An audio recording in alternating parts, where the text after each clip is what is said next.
Om Swastiastu. Halo teman-teman, pernahkah kalian menulis cerita tentang pengalaman liburan atau kegiatan menarik di sekolah? Cerita seperti itu termasuk dalam teks recon. Pada video kali ini, saya akan menjelaskan secara singkat mengenai teks recon. Tapi sebelum itu, izinkan saya memperkenalkan diri terlebih dahulu. Perkenalkan, nama saya Imadi Wimba dan Indra Daniswara, nomor absen 7 dari kelas 9D. Mari kita simak video ini bersama-sama. Apa sih itu teks recon? Teks recon adalah jenis teks yang menceritakan kembali pengalaman atau kejadian yang telah dialami oleh seseorang. Teks ini disusun secara kronologis atau berdasarkan urutan waktu kejadian. Ciri-ciri teks recon ada 4. 1. Berisi kejadian di masa lalu atau kejadian yang sudah pernah terjadi sebelumnya. 2. Mengandung fakta atau bersifat faktual. 3. Menyajikan urutan peristiwa atau urutan kejadian yang terjadi dalam cerita. 4. Mengandung hiburan agar pembaca tertarik untuk membaca cerita tersebut. Adapun tujuan dalam teks recon. Teks recon bertujuan untuk memberikan informasi, menghibur pembaca atau keduanya dengan menyajikan urutan kejadian yang jelas.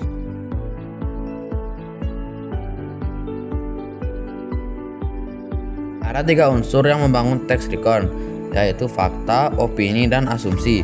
Fakta merupakan sesuatu yang benar terjadi atau sesuatu yang real. Opini adalah gagasan atau pendapat yang biasanya dipengaruhi oleh perasaan, pemikiran, perspektif, keinginan, sikap, pengalaman, pemahaman, keyakinan setiap individu. Dan asumsi adalah sinonim dari kata tanggapan, dugaan, hipotesis, perkiraan, dan taksiran.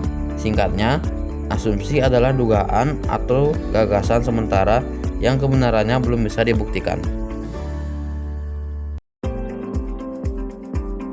Selain teks recon, ada juga resum diskusi. Resum merupakan catatan terperinci berupa ringkasan dari rangkaian diskusi dari awal hingga akhir.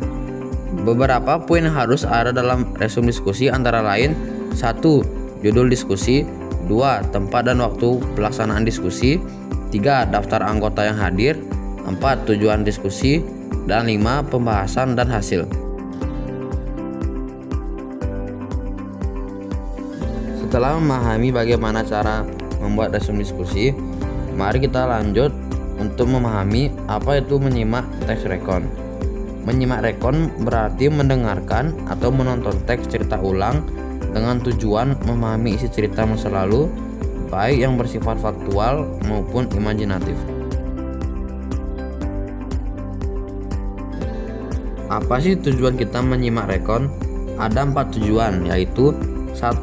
Memahami isi cerita berdasarkan urutan kejadian. 2. Mengidentifikasi bagian penting seperti tokoh, tempat, dan waktu. 3.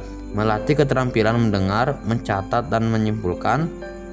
4. Mengembangkan kemampuan berpikir kritis melalui analisis isi video. Ada 3 jenis teks recon, yaitu 1. Recon faktual adalah teks yang menceritakan kembali peristiwa atau kejadian yang benar-benar terjadi di masa lalu secara objektif dan berdasarkan fakta. 2. Recon pribadi adalah jenis teks cerita ulang yang menceritakan kembali pengalaman pribadi sang penulis. 3. Recon imajinatif adalah jenis teks cerita ulang yang menceritakan kembali suatu peristiwa berdasarkan imajinasi. Ada 3 struktur teks recon, diantaranya 1. Orientasi adalah pembuka cerita, memperkenalkan tokoh, tempat, dan waktu. 2. Urutan peristiwa adalah inti dari teks recon yang berisi rekaman kejadian secara kronologis dari awal hingga akhir. 3. Reorientasi, bagian penutup cerita yang berisi kesimpulan, komentar, atau refleksi dari penulis. Setelah mempelajari struktur teks recon, mari kita melihat apa hubungan debat dengan teks recon. Dalam debat, biasanya kejadian atau peristiwa dijadikan dasar argumentasi. Debat adalah pertukaran dan pembahasan pendapat terkait suatu hal dengan saling menyampaikan argumentasi atau alasan dengan tujuan mempertahankan pendapat, bahkan memenangkan pendapat. Sekian penjelasan yang dapat saya sampaikan. Mohon maaf jika ada kesalahan pada penjelasan yang saya berikan. Saya ucapkan terima kasih. Saya tutup dengan Parama Santi. Om Santi Santi Santi Om.